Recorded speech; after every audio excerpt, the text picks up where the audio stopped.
नमो भगवते वासुदेवाय. सार्थ सुबोध ज्ञानेश्वरी. लेखन आणि वाचन सौ मनीषा भास्कर अभ्यंकर, महाराष्ट्र, मिरज 416410. अध्याय 4. कर्म ब्रह्मार्पण योग. सर्व कर्म करता कोणाला म्हणावे. भाग 5. ओव्या आहेत 108 ते 112 आणि गीतेचा श्लोक आहे 21. श्रीकृष्ण ज्ञानी पुरुषाची लक्षणं सांगत आहेत. तीच लक्षणे पुढे चालू आहेत. श्लोक 21. निराशीर्यत चित्तात्मा त्यक्त सर्व परिग्रह शारीरम केवलम कर्म कुर्वन् आपनोति किल्बिषम.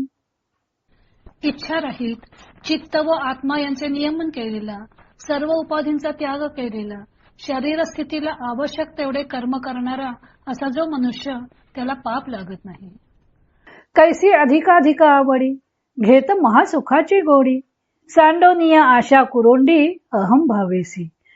अहंकाराच्या वृत्तीसह आशेचा बली देऊन टाकून नित्य वाढणाऱ्या आवडीने परमानंदाची रुची तो कितीतरी घेत असतो.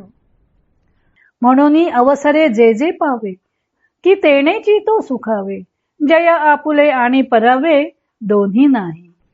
म्हणून वेळेवर जे मिळेल त्यातच तो संतुष्ट असतो. त्याला आपले व परके ही दोन्ही नाहीत. तो दिठी जे पाहे ते आपणची होऊन जाये, ऐके ते आहे तोची जाहला. तो दृष्टीने जे पाहतो ते आपणच होऊन जातो आणि जे ऐकतो तेच तो झालेला असतो.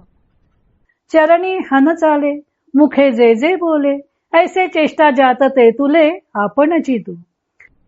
पायाने जे चालतो, तोंडाने जे काही बोलतो, तात्पर्य याप्रमाणे जेवढे म्हणून व्यापार त्याच्याकडून होतात तेवढे सर्व तोच स्वतः झालेला असतो.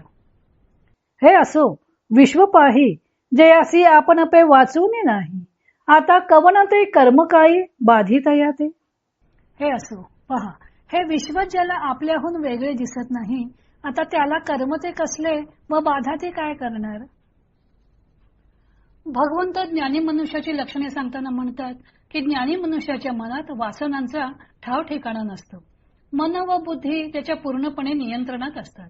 त्याने सर्व संग्रह बुद्धीचा त्याग केलेला असतो. त्यामुळे त्याने केवळ कर्मेंद्रियांनी कर्मे केली तरी त्याचा दोष त्याला लागत नाही. कर्मेंद्रिये, मन व बुद्धी अशी कर्माची 3 साधनं आहेत. त्यापैकी ज्ञानी मनुष्य मन व बुद्धी ही आपल्या कह्यात ठेवतो. मन हे संकल्प विकल्पात्मक आणि बुद्धी ही निश्चयात्मिका. ज्ञानी मनुष्याचे मन आपल्या ताब्यात असते, म्हणजे ते संकल्प विकल्प करत नाही आणि बुद्धीने तो योग्याचा निश्चय करतो आणि ती कर्मे आवश्यक म्हणून करतो. त्या कर्मांनी त्याला स्वतःसाठी काही मिळवायचे नसते. प्राप्त परिस्थितीत योग्य म्हणून तो ती कर्मे शरीराने करत असतो. अर्थातच त्यामुळे त्याला ती कर्मे बंधनकारक होत नाहीत.